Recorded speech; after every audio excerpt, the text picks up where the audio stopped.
Hey everybody! The purpose of this video is to get you some solutions to the hypothesis test quiz about stating type 1 and type 2 errors. This is something we're going to be doing the rest of the class together, so this is just some extra practice. Here's the page in the book, 396, and the problems, it refers back to problem number 1. The one I wanted you to look at was problem number 2. It says, for A through J above, state the type 1 and type 2 errors in complete sentences. And I said skip A, C, D, and I, because I think those ones are given to you in the back of the book. So yeah, these solutions on page 417 or 418. So we'll grab one of the other ones here. What did I say, A, C, D, and I? Let's do B. At most, 60% of Americans vote in presidential elections. At most, 60%. That means the hypothesis that we'd be testing would be no more than 60%, which means the percentage we're testing is less than or equal to 60%. Now we'll keep it verbal for right now, but if we were doing an official hypothesis test, the research hypothesis would be P is less than or equal to 60, because at most 60 means you can't get any higher. So type 1 error would be, yes, we believe that. We believe that no more than 60% of Americans vote in presidential elections, because our study said that. If we were wrong, the error would be, in fact, more than 60% of Americans vote in presidential elections. In other words, we got data that was deviant through whatever reason, whether it was sampling error or whether it was non-sampling error.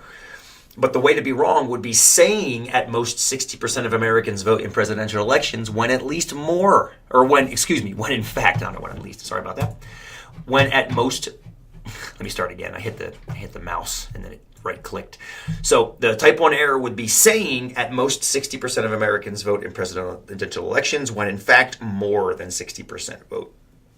Type 2 error would be disagreeing with this statement. In other words, getting data that resulted in a big P value, capital P value, and saying, you know what, we can't support this hypothesis, so we're going to say that, you know what, more than 60% of Americans vote in presidential elections, when in fact, no more than 60% do. So that would be the type 2 error, false negative. In other words, looking for a change and not seeing it, but the change actually occurred and we didn't see it. We'll grab one more of these. Let's go to the very end. Private universities cost, on average, more than $20,000 for tuition. All right. Ooh, let me get the thing highlighted properly. There we go. Okay, so it's a more than and it's an average. So if you're using symbols, you'd be saying mu is bigger than 20,000. Mu bigger than 20,000. A type 1 error would be saying, yes, we do agree with this. We agree with this hypothesis that private universities do cost more than $20,000 for tuition. $20,000 per year for tuition, when in fact they don't. They cost less on average than $20,000. That's one possible way of phrasing a type 1 error. The idea is you believe this when in fact it's wrong. That's a type 1 false positive, and that could be due to any number of reasons. It could be deviant data. It could be an outlier. A very expensive school mixed into the sample would drive the average up artificially. So that's two ways of looking at it. A type 2 would be saying, you know what, our sample doesn't show this. It shows that private universities don't cost more than $20,000 a year for tuition. But if it was a type 2 error, a false negative, that would mean that they actually do cost more, but we missed it. So, and then in class, I'll have you always discuss which one you think is worse and why.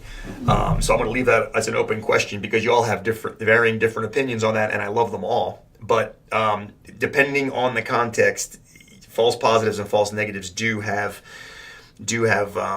can have lasting / different consequences depending on the context. So anyway, I hope seeing B and J allow you to understand how to do the rest of them, and I hope it helped.